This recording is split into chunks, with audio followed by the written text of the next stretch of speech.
Selamat datang di channel Novel Official. Terima kasih yang selalu support channel ini.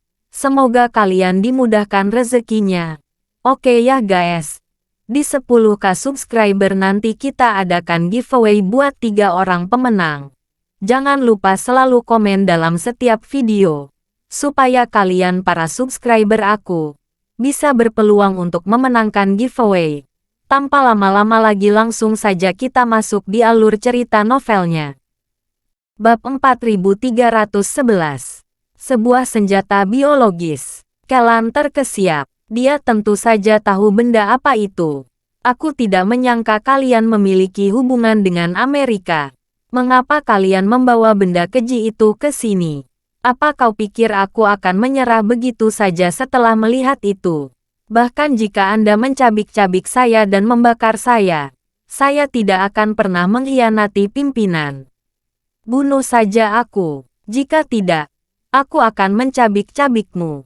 Menarik. Aku mengagumi kegigihanmu. Wanita itu menyimpan kotak riasnya sebelum mengambil jarum dan mengetuknya beberapa kali.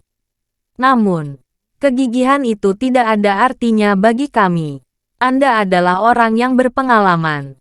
Kau tahu bahwa begitu kami menyuntikkan ini ke dalam dirimu, kau akan memohon ampun sekuat apapun dirimu. Saat itu terjadi, Anda akan melakukan apapun yang kami perintahkan. Ekspresi Kellan berubah seketika, keringat menetes di wajahnya. Setelah hidup di dunia bawah begitu lama, dia tahu persis kemampuan apa yang dimiliki jarum itu. Senjata biologis Amerika dikombinasikan dengan teknik penguasaan perbatasan. Setelah cairan itu disuntikkan, semua kemauan dari seseorang akan hilang sama sekali. Kellan mengertakkan gigi sambil menatap senjata itu. Dasar bajingan tak tahu malu. Wanita itu hanya tersenyum menanggapi. Selama kita bisa melemahkan 6 keluarga pertapa, selama kita bisa membunuh kuil, kepala cabang gerbang surga. Jadi, bagaimana jika kita melakukan hal-hal yang sedikit memalukan? Kairi yang mengusir kalian. Kellan berteriak. Kalian gila karena menentang ketua cabang. Pilihlah Kairi jika perlu. Wanita itu tertawa terbahak-bahak. Oh, Kellan, apa kau pikir kami sama bodohnya denganmu? Kami mengincar ke-6 keluarga pertapa sejak awal. Kairi melawan kita hanya karena kebetulan. Meskipun begitu, dendam kami terhadap keluarga pertapa tidak akan pernah berakhir. Mereka memiliki sesuatu yang kita inginkan. Itu sebabnya, tanpa wajah, ingin kita pergi menghancurkan mereka. Kau hanya sedikit sial karena menabrak kami di sini. Wanita itu menghela nafas. 3 tahun. Lalu 3 tahun setelah itu. Sudah 6 tahun penuh. Keluarga pertapa seharusnya sudah mati 6 tahun yang lalu. Tanpa wajah seharusnya memiliki rahasia dari keluarga itu. Dia seharusnya sudah memiliki jalan kehidupan abadi sekarang. Karena kalianlah tanpa wajah membuang begitu banyak waktu. Meskipun begitu, tidak ada yang bisa menghentikannya lagi sekarang setelah dia kembali. Kellan meludah ke tanah. Apa kau pikir dia bisa memiliki sesuatu seperti itu? Tuhan Maha melihat. Aku tidak cukup kuat saat itu. Aku akan memukulinya sampai mati jika bukan itu masalahnya. Bab 4312. Wanita itu tersenyum. Orang-orang sepertimu tidak akan pernah bisa membayangkan apa yang dimiliki tuan tak berwajah. Kau ingin melawan orang seperti dia. Seberapa naifnya kamu. Sebaiknya kau menyerah saja sekarang. Berjuang tidak ada gunanya bagimu. Kamu akan segera bergabung dengan orang-orang lain. Kairi dan yang lainnya akan berlutut. Wanita itu berjongkok, siap menyuntik Kellan dengan jarum. Coba saja. Ekspresi Kellan berubah. Dia meraih sebuah gelas di tanah dan mengayunkannya ke lehernya. Dia lebih baik mati daripada menjadi salah satu dari budak orang-orang ini. Bam! Wanita itu dengan cepat menendang gelas dari tangan Kellan. Dia menginjak dadanya, siap untuk menyuntikkan jarum lagi. Huff! Sebuah desahan terdengar. Harvey berjalan keluar dengan menyilangkan tangannya. Ini tidak ada hubungannya dengan dia. Tapi dia tidak punya pilihan selain mengambil tindakan setelah mendengar bahwa Kairi dan Evermore mungkin akan terlibat dalam situasi ini.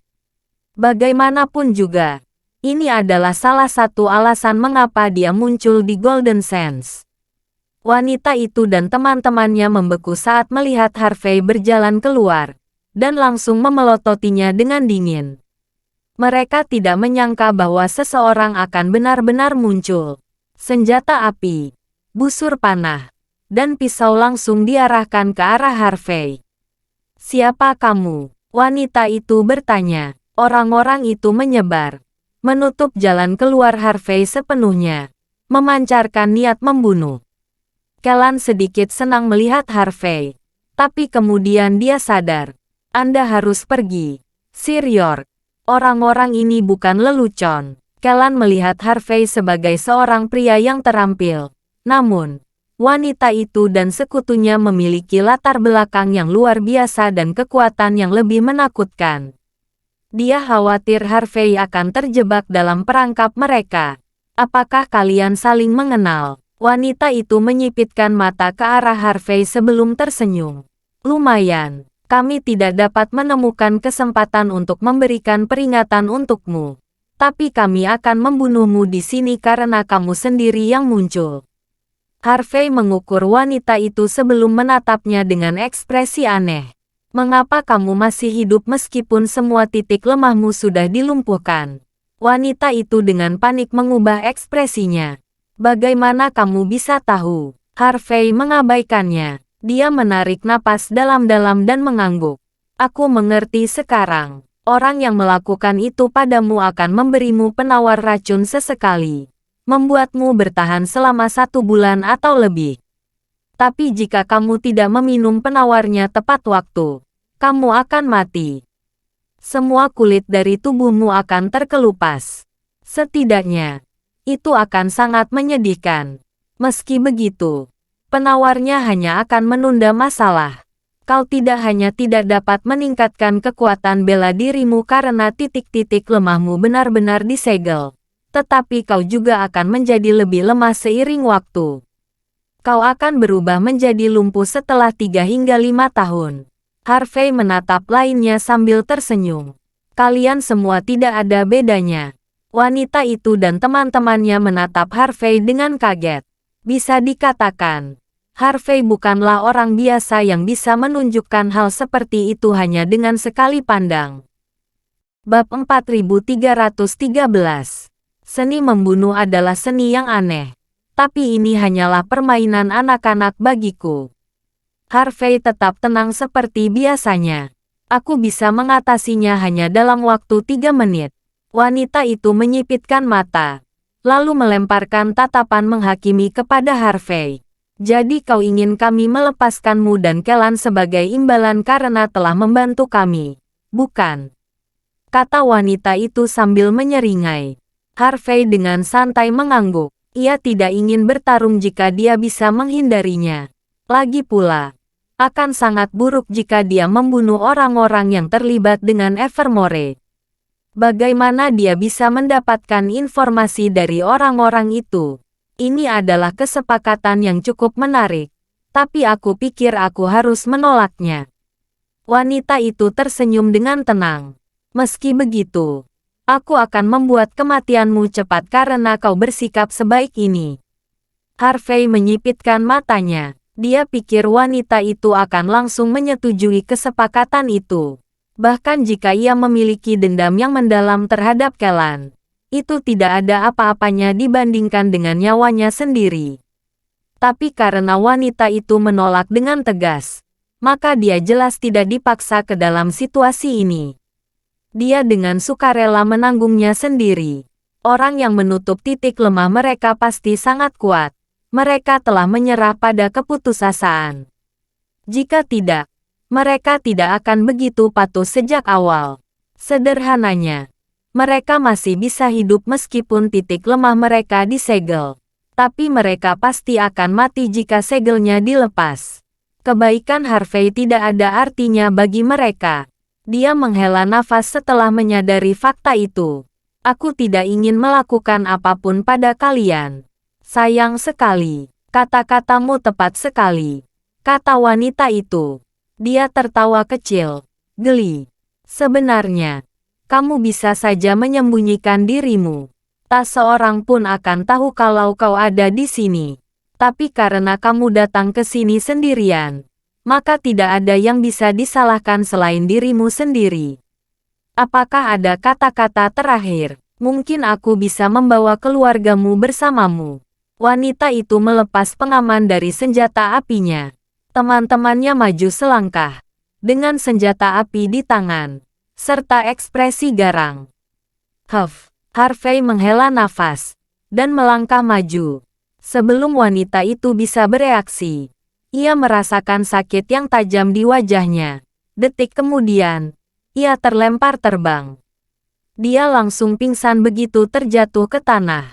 Tidak ada yang tahu apakah dia masih hidup atau tidak. Hanya dengan satu tamparan, semua orang benar-benar terkejut. Tempat itu sunyi senyap. Beraninya kau melawan kami. Kami dari Evermore. 4 orang yang tersisa menatap tajam ke arah Harvey. Terlihat sangat kesal. Evermore akan. Harvey menginjak-injak tanah. Ubin-ubinnya retak. Dan pecahannya mulai berterbangan kemana-mana. Wosh! Wosh! Wosh! Mereka secara naluriah menangkis serangan itu. Tapi masih agak lambat. Mereka semua terkena reruntuhan yang berterbangan sebelum akhirnya mereka jatuh ke tanah seketika dan lumpuh. Harvey mengabaikan orang-orang itu dan berjalan ke arah Kellan. Lalu memberikan pertolongan pertama. Setelah meluruskan tulang-tulang Kellan yang patah, Harvey mengambil obat penyembuh dan mengoleskannya pada luka-luka tersebut, lalu membalutnya. Kellan merasa sangat tidak percaya. Dia tidak percaya dengan apa yang baru saja dia lihat dengan kedua matanya sendiri. Dia tahu Harvey cukup mengesankan, tapi dia tidak menyangka Harvey mampu mengalahkan semua profesional dengan mudah. Bab 4314. Tanpa wajah memiliki status tinggi yang kuat di Evermore. Dia adalah kepala cabang Golden Sands di masa lalu. Orang-orang ini adalah bawahan kepercayaannya. Mereka semua adalah para profesional yang luar biasa di dalam organisasi. Namun, mereka bahkan tidak bisa memberikan satu pukulan pun terhadap Harvey. Harvey tidak peduli dengan apa yang dipikirkan Kellan. Dia dengan santai menangani luka-luka Kellan sebelum akhirnya berdiri. Baiklah, kamu akan sembuh dalam waktu 3 hari. Carilah dokter untuk meresepkan obat kapanpun kamu punya waktu luang. Kellan akhirnya sadar. Saya akan langsung saja. Sir York, katanya setelah tersandung dari tanah. Mulai sekarang, panggil saja saya jika Anda membutuhkan sesuatu. Anda terlalu baik. Saya hanya melakukan apa yang harus saya lakukan. Saya juga bertanggung jawab atas apa yang terjadi. Karena saya yang meminta untuk bertemu dengan Anda di sini, jawab Harvey. Juga, suruh anak buahmu kemari untuk membereskan ini. Apa kau ikut denganku, atau kau tetap tinggal di sini? Aku ikut. Kellan melihat sekelilingnya sebelum menggigil secara naluriah. Saya tidak tahu mengapa Anda mengundang saya ke sini, Sir York. Tapi jika aku benar, ini adalah zona kematian indigo. Tempat yang paling keras dari seluruh Golden Sands. Aku tidak akan datang jika aku tahu kau ingin kita bertemu di sini. Tentu saja, Kellan menyesal tidak memberi tahu Harvey tentang hal ini sebelumnya. Harvey dengan penasaran melihat sekelilingnya. Zona kematian indigo. Bukankah ini hanya sebuah villa biasa yang ditinggalkan? Ada sesuatu yang tidak kau ketahui, Sir York. Saat itu, orang pertama yang memerintah ingin membangun sebuah resor musim panas di sini.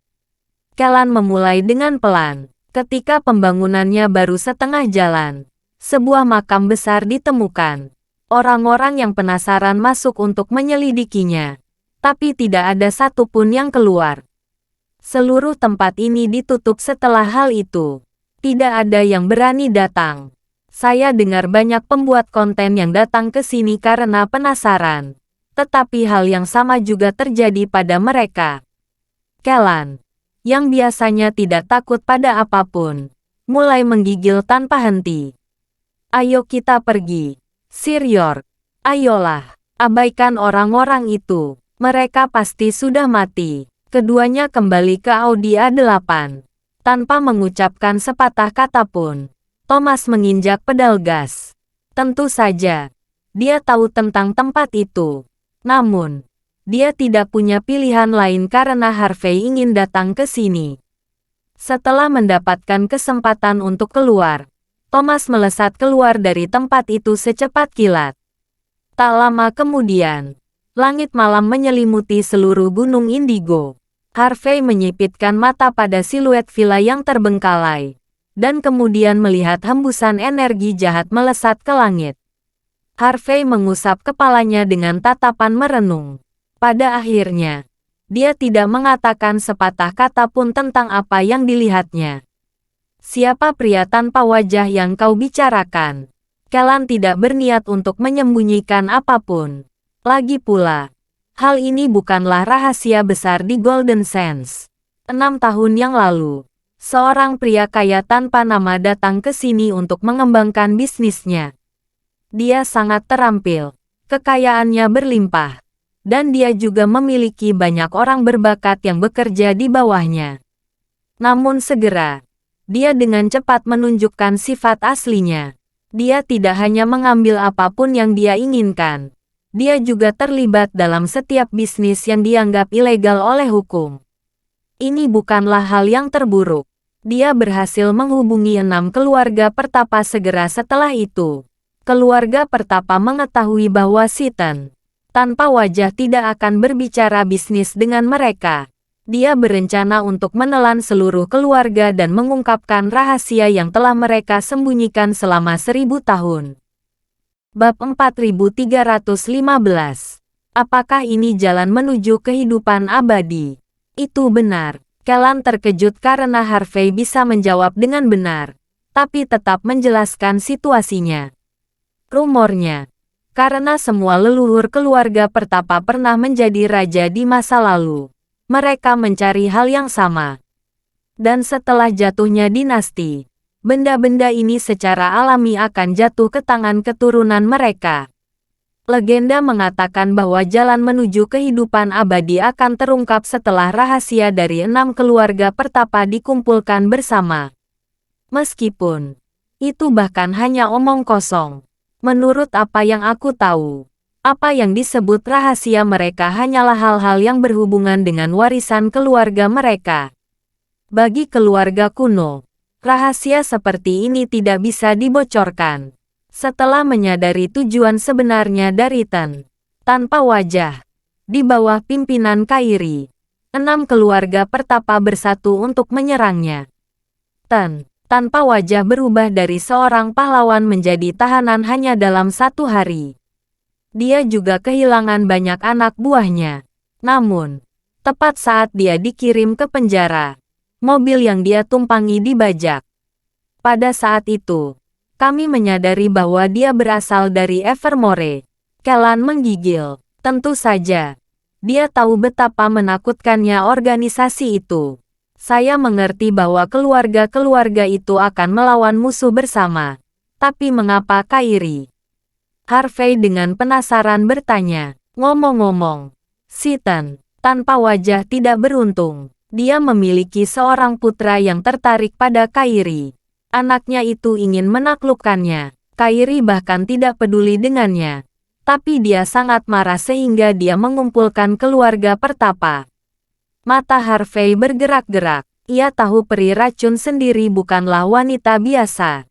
Tapi ini terlalu mengesankan. Putra Seaton, tanpa wajah itu pasti akan mati karena memiliki pemikiran yang tidak senonoh tentang Kairi. Selama 6 tahun terakhir, keluarga pertapa telah menyebarkan berita melalui sumber-sumber mereka, mengatakan bahwa mereka tidak memiliki apa yang diinginkan oleh Ten. Tanpa wajah, Evermore tidak memberikan tanggapan apapun terhadap hal itu. Kami pikir semuanya telah berlalu. Tapi dia kembali lagi. Kellan tertawa kecil. Evermore tidak repot-repot mengirim orang baru untuk mengejar kita. Mereka ingin tanpa wajah kembali ke tempat dia jatuh. Dan kali ini, dia dikatakan telah mempersiapkan diri dengan baik. Dia memiliki banyak penjahat untuk melakukan perintahnya. Golden Sands akan segera gempar. Harvey memikirkan situasi tersebut. Mengapa Kairi dan keluarga pertapa tidak membunuhnya saat itu? Mengapa mereka repot-repot mengirimnya ke penjara?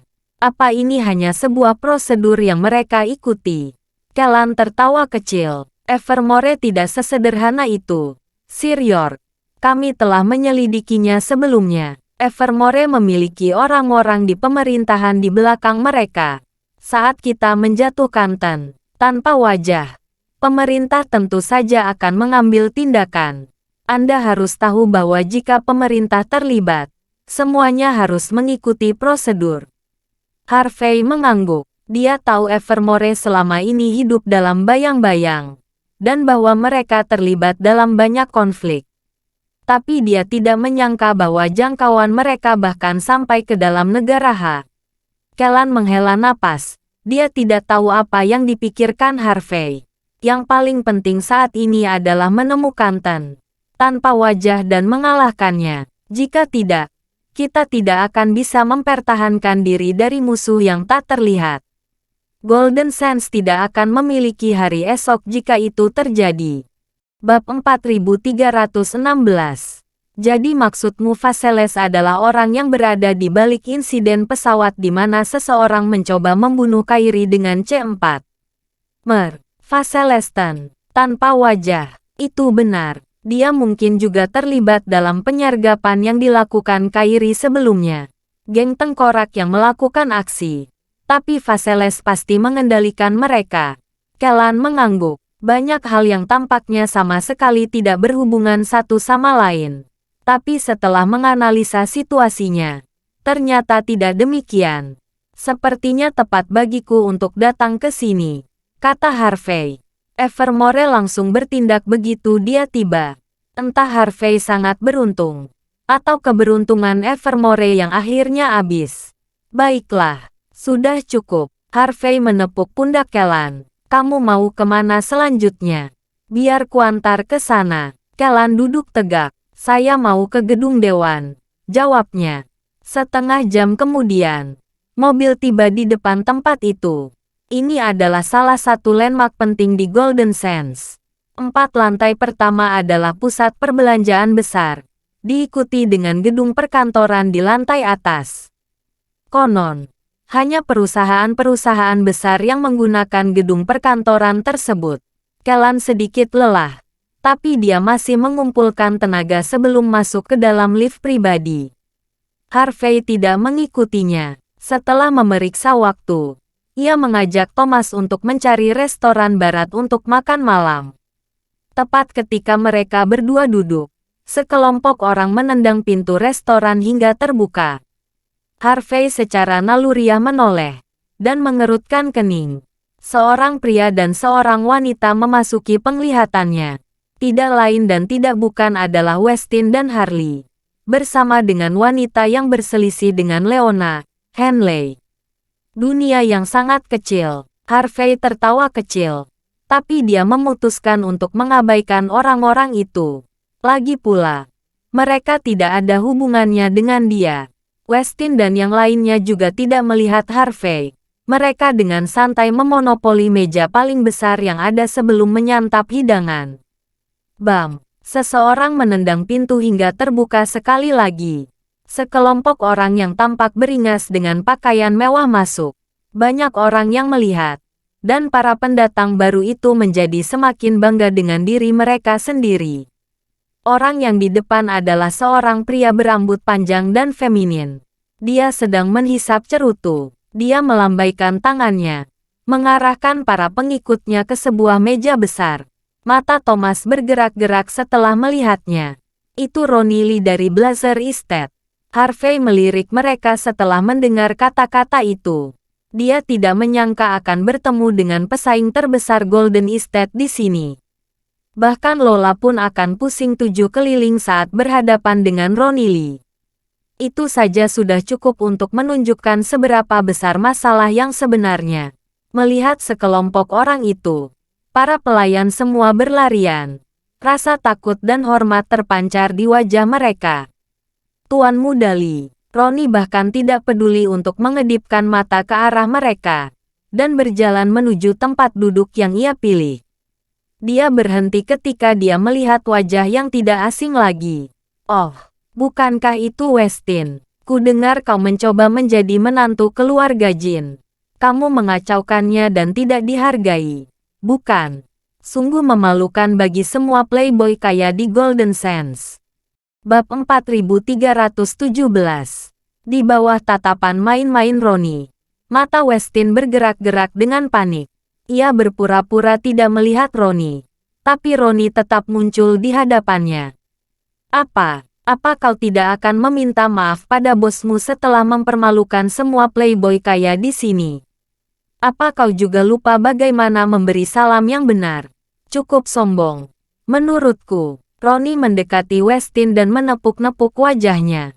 Westin, yang selalu bersikap sok tinggi dan perkasa, sama sekali tidak terlihat marah meskipun dia dipermalukan.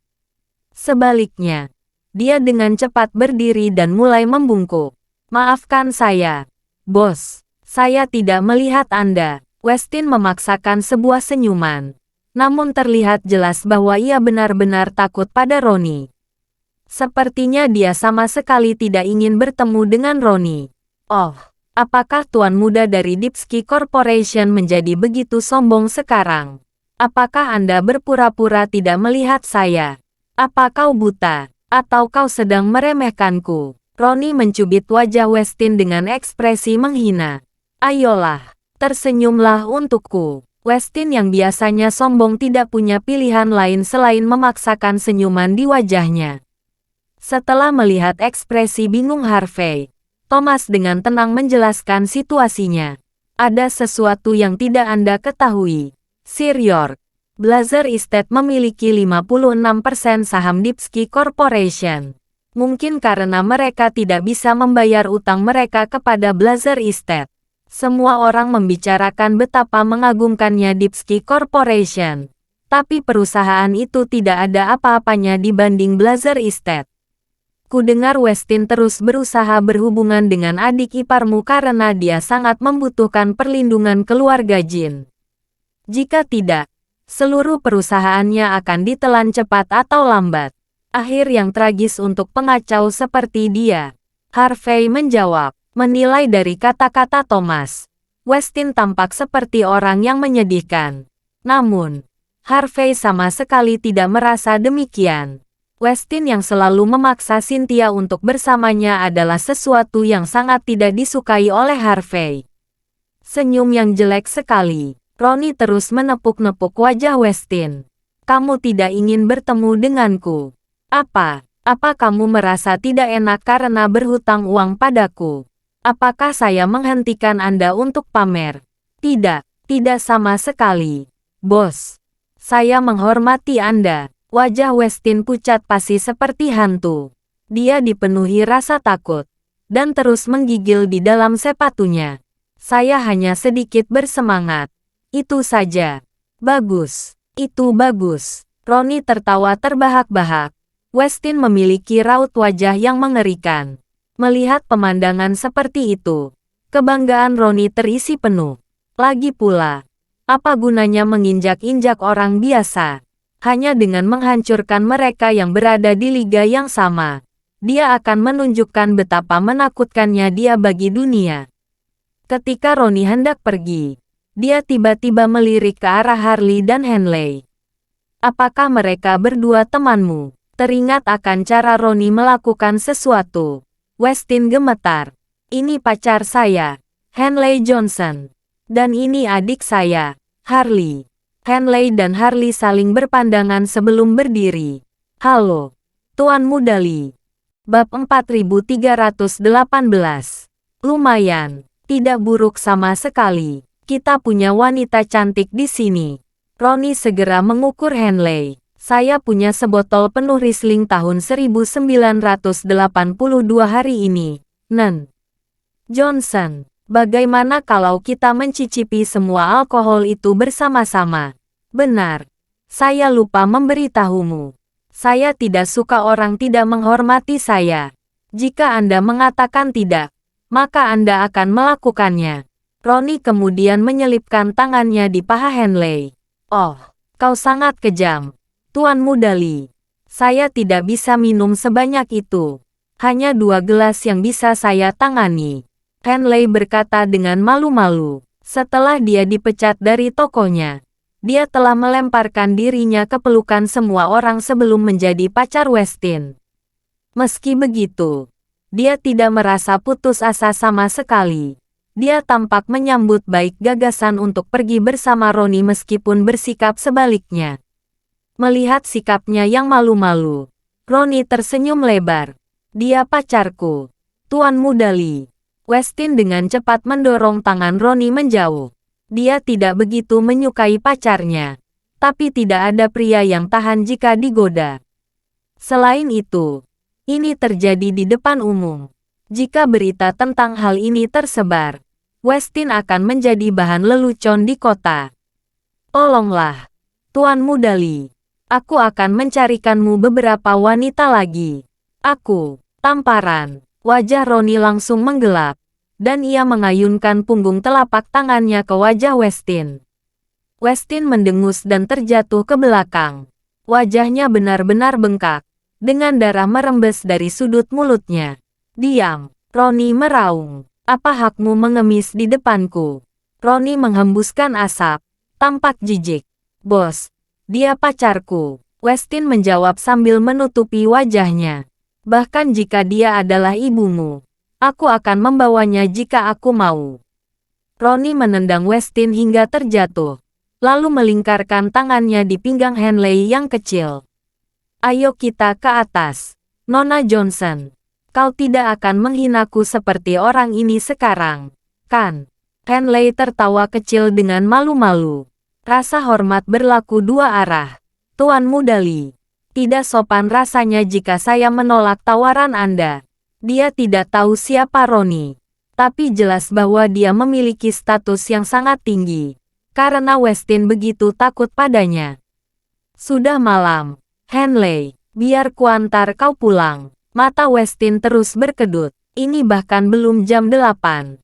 Namun, Henley menolak Westin dengan tegas. Aku akan minum-minum dulu dengan Tuan Mudali. Kau tidak perlu mengantarku pulang. Pergilah. Ekspresi Westin berubah seketika. Dia akan melahapmu bulat-bulat. Kau tidak boleh pergi. Kau tidak akan keluar hidup-hidup. Aku hanya membuat berteman. Westin, kata Henley dengan tenang. Ini hanya beberapa gelas minuman. Apa kau pikir Tuan Mudali akan menguliti saya hidup-hidup? Lagi pula, kita baru bersama selama 3 hari. Dan kau seolah sudah mengatur apa yang akan terjadi jika kita menikah satu sama lain. Itu benar, Harley berseru. Dia hanya minum-minum dengan Tuan Mudali.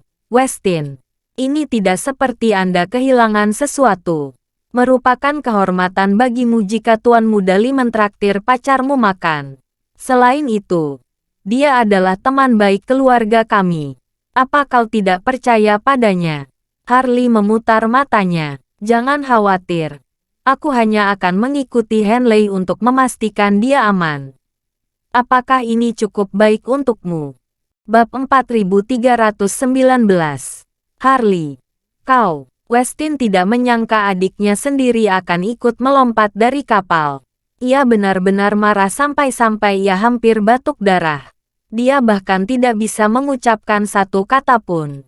Pintar. Benar-benar pintar. Ronnie tertawa terbahak-bahak. Bukan hanya adikmu sangat cantik, dia juga pintar. Bagaimana dengan ini? Kamu harus ikut denganku. Mata Harley berbinar-binar. Terima kasih atas kesempatannya. Ini adalah kehormatan bagi saya. Tentu saja. Harley tahu bahwa Deepsky Corporation berada di ambang kebangkrutan. Jika dia tidak segera menemukan seseorang untuk berpegang teguh, dia tidak akan bisa menikmati sisa hidupnya dalam kemuliaan dan kekayaan. Setelah melihat raut wajah Westin yang mengerikan, Ronnie tertawa terbahak-bahak dan merangkul kedua wanita itu. Ayolah, jika kalian berdua membuatku bahagia, aku akan menjadikan kalian sebagai putri baptisku. Kalian berdua akan mendapat $150.000 setiap bulan. Sekarang, mulai panggil aku ayah. Ayah, Harley dan Henley berkata dengan malu-malu. Harley sudah tahu betapa kuatnya Ronnie. Sementara itu, Henley mendapat kesan bahwa dia jauh lebih kuat dibandingkan dengan Westin. Keduanya tidak menyia-nyiakan kesempatan untuk berpegangan pada Ronnie saat itu juga. Harley memiliki pemikiran lain dalam benaknya. Bertanya-tanya apakah dia bisa mendapatkan saham Dipsky Corporation dari Ronnie dengan memperlakukannya dengan baik. Dengan begitu, dia akan memiliki kendali penuh atas seluruh perusahaan. Ronnie menyipitkan mata ke arah Westin. Sebaiknya kau pergi saja, Westin, katanya. Pacar dan adikmu tidak akan ikut denganmu. Aku akan menjadi kakak iparmu dan ayahmu mulai sekarang. Hahaha. Bahkan seorang playboy kaya seperti Westin tidak tahan dengan ejekan seperti itu. Dia mengertakkan gigi. Matanya memerah. Dasar bajingan. Dia menerjang ke depan. Berencana untuk melempar tangan. Bam. Ronnie mengayunkan kakinya ke depan. Langsung menendang Westin hingga terjatuh. Tidak ada orang biasa yang bisa meniru gerakan seperti itu. Mata Harley dan Henley langsung berbinar saat melihatnya. Harvey melirik dengan rasa ingin tahu ke arah Ronnie.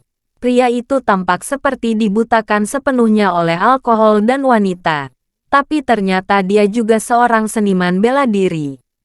Menarik, Ronnie tidak perlu mengucapkan sepatah kata pun. Teman-temannya berjalan, tersenyum dingin, dan mulai menghajar Westin.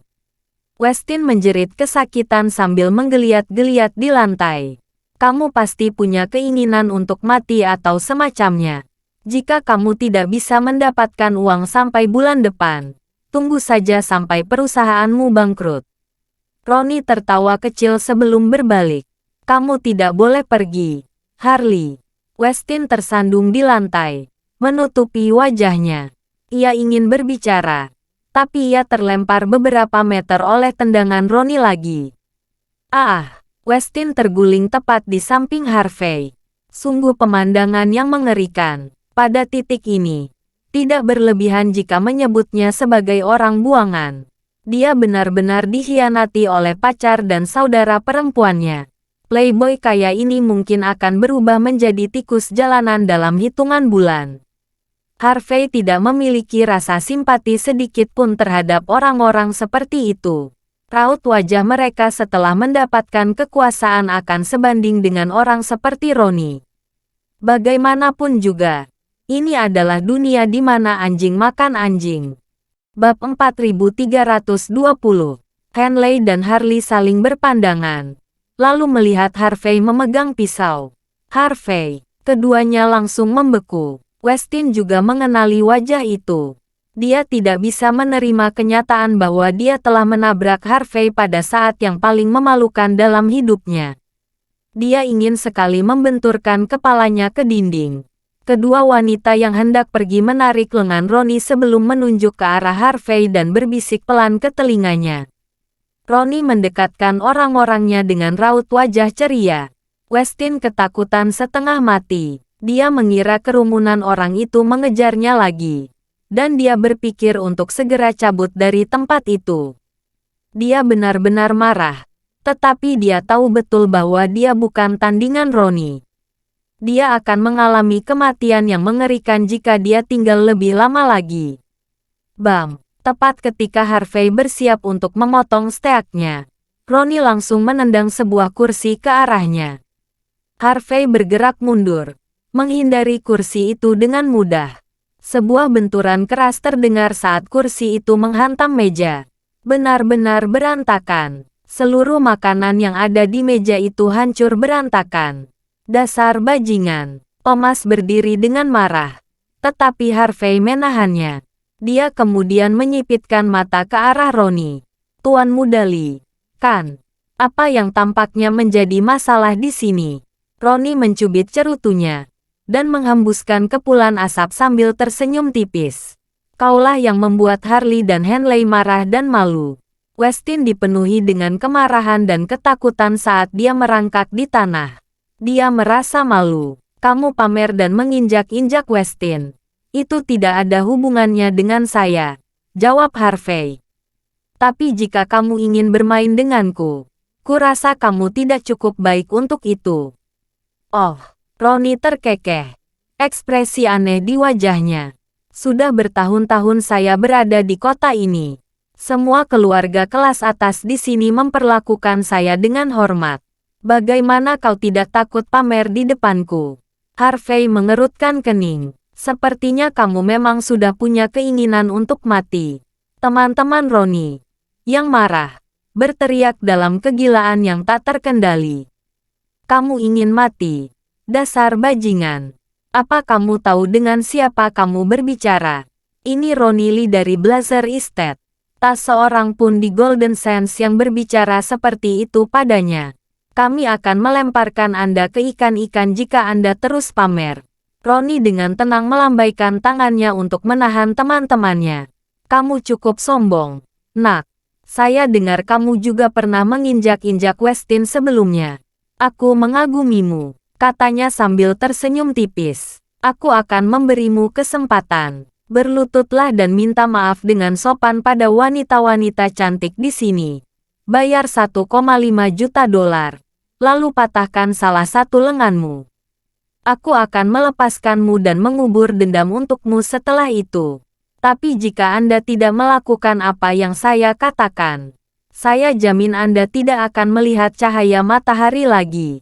Senyum Ronnie berganti dengan tatapan muram dan keji. Harley dan Henley memelototi Harvey dengan arogan. Setelah sekian lama, mereka akhirnya mendapatkan kembali reputasi mereka. Terima kasih sudah menonton cerita novel Kekuatan Harvey York untuk Bangkit. Sampai ketemu lagi di cerita novel selanjutnya.